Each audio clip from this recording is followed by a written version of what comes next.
welcome to 3D Pop-Up Shop. I'm Keisha and I'm here with my co-host Kanika. Today we're going to talk about Rihanna, and she makes how much? Rihanna is now worth $1.7 billion. And Forbes estimates this, that she is making her the wealthiest female musician in the world and second only to Oprah Winfrey as the richest female entertainer. But it's not her music that made her so wealthy. The bulk of her fortune, and I'm quoting, is an estimated 1.4 billion. It comes from the value of Fenty Beauty. And Forbes confirms already that she owns 50% of that. Much of the rest lies in her stake in her lingerie company, Savage X Fenty, which is worth an estimated 270 million. And then her earnings from her career also adds to her fortune, her career as a musician, I should say. So my question to you, Kanika, is, was it necessary? Do you think it was necessary for Rihanna to have to venture out from the music business to attain these types of numbers? I believe that she did need to make this jump and to make the wealth, to earn the wealth that she has now, because she has not been in the industry that long, like maybe 2007, I think, yeah, somewhere around there, 5, 7, 4 or right? 5. I Is think when, maybe 2005, maybe-ish. well, somewhere around there. And that's what, we're in 2022, so that would roughly be what, 18 years or Right, so? right, So I don't think she would have amassed that much wealth in that much time had she just stayed with the music. Because if some of you followed um her music career, there were some blunders that she had as a musician, and she didn't make as much money as she thought she would have expected, as happens with a lot of musicians. But I think where she went right, what she did really well was that she diversified her skills and she diversified her income. right. So I do believe that she needed to make that transition in order to build the wealth that she built in the amount of time that she did. Because I mean, she just turned 34 and she's the wealthiest female musician. Right. I'm Right. I'm not mad at that. It's such a huge leap. Like, how do you go from singing about umbrellas, Ella, Ella, Ella, to, you know what? I'm going to put makeup on my face and I'm going to sell a makeup line. Like, who are Right, you right, to right. So sell a makeup line? You know, like you're singing about umbrellas. You come from a small island in Barbados. Is it a necessary thing, not only for a musician per se, but just like us as business owners? Is it necessary for us to have to transition into another type of industry altogether to attain wealth? honestly, I'm going to say yes. If I have to choose a side, I'm going to say yes. And the reason why I say yes is because, you asked the question, who is she? She's just, she's a young lady that comes from the island of Barbados in the Caribbean. Who is she? You know who she is? She's a young lady who came from the island of Barbados. She made a name for herself out here in America and in Europe and in Canada. And Right. because she made a name for herself, she built a brand and a following that allowed her to jump ship into the beauty industry, which is not necessarily significantly far from the music industry as a beautiful Black woman. Right. And she was able to be successful in that area as well. Rihanna did three things right. Three things right. And you already touched on one or two of them already. The first thing that she did right was that she used her vehicle to build capital. Her musician vehicle, basically. Exactly. That's what I was going to get into. So, some of you may be asking, what is a vehicle?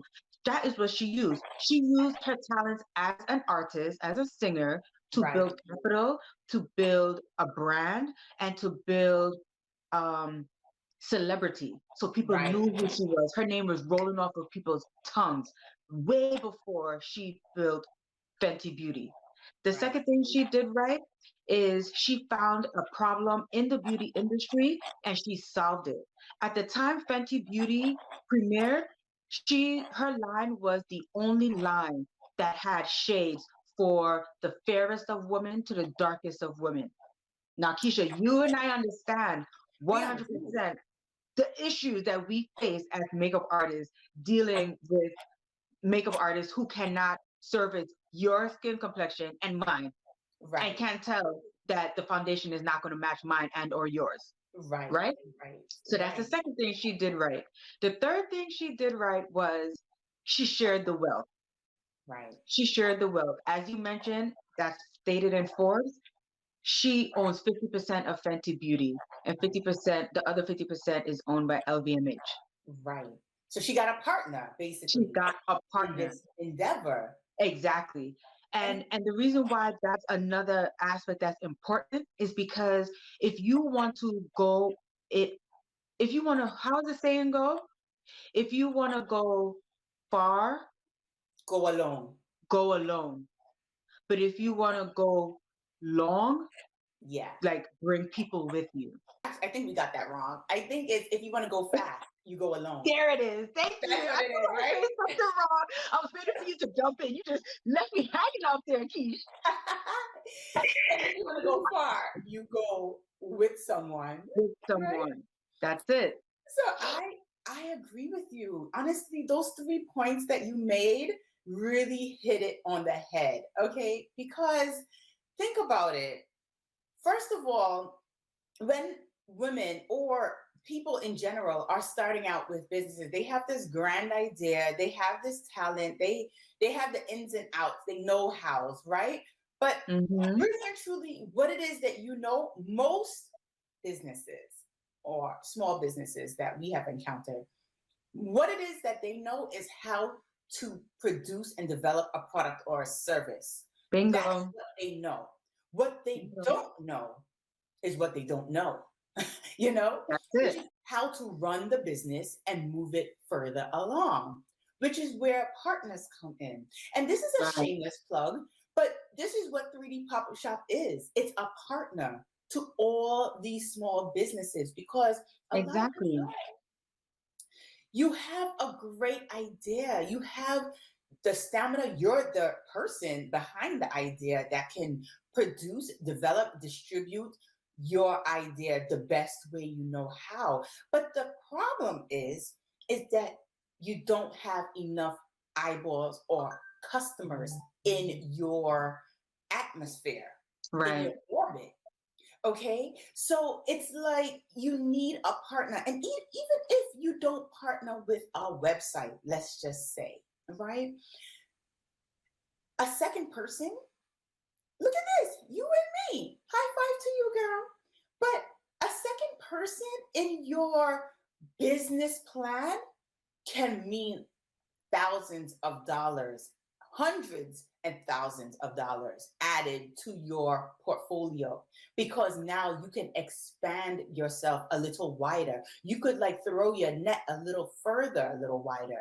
So to grasp more customers that you may not be able to grasp if you were just on your own, you know? While while this is the reason why people end up stop being a solopreneur and end up being an actual full-blown small business with I'm sorry, with staff, right? Because Right. now 10 hours on your business is being multiplied by extra 3, 4 people. And now that's 40 hours being spent on your business in one day, you know? So don't quote me on my math, but you get it. The whole thing is that during this pandemic, for me, I honestly saw this play out full stop clear as day. When 2020 hit and the pandemic came down, a lot of everyone's income stream that you knew and that you felt was like the golden ticket was stopped. Okay, if you were into doing hair or if you were into throwing events, it just came to a halt, really a screeching halt. So honestly, the pandemic really pushed a lot of us to expand on what else we can produce to our audiences that we already have. We Right. already had a captivated audience, you know? So even for us, I know this is how we actually made the leap from doing makeup to actually helping other small businesses promote because we realized that there were a lot of our customers who wanted services from other small businesses that we were friends with. And they couldn't find them. And they couldn't find them. They couldn't find them. And being Mhm. that we already had a reputable business model, and not only that, but a business reputation, you know, like a great positive business reputation, a lot of our customers took our advice, they took our opinion. And Recommendations. Mhm. yes. And I mean, I'm not trying to toot our own horn, but that's just what it is. Honestly, with Rihanna, my hat is tipped off to her, honestly, Absolutely. because she did it right. She did it right. Multiple streams of income. You hear that all the time with financial gurus, where multiple streams of income, but that also expands to our businesses to have multiple streams of income. Go ahead and Absolutely. Google, go ahead and search on YouTube, and you will even find different YouTubers selling different things, very different things. So, Absolutely. is Rihanna overrated? Is she deserving of her billions?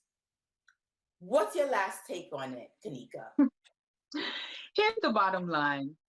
Hats off to Rihanna. Yes, she is deserving of every penny that she earned because guess what? She earned it. She put in the work, she built the brand, she built the following and she solved the problem. She invested the capital, she shared the wealth. Those are her multiple streams of income. And this is something that all of you should take as a lesson and see how you can incorporate this into your business. Build a brand and see what other streams of income you can build that fits within your brand and be authentic with it. Because when you're authentic, you just attract these to honey. I like that. And on that note, thank you so much for watching. If you enjoy this video or you want to hear more from us, please consider subscribing. Just click on that button below or click on another video. Listen, we need to help the Black businesses out here, all right? So head over to 3dpopupshop.com after you subscribe. Thanks.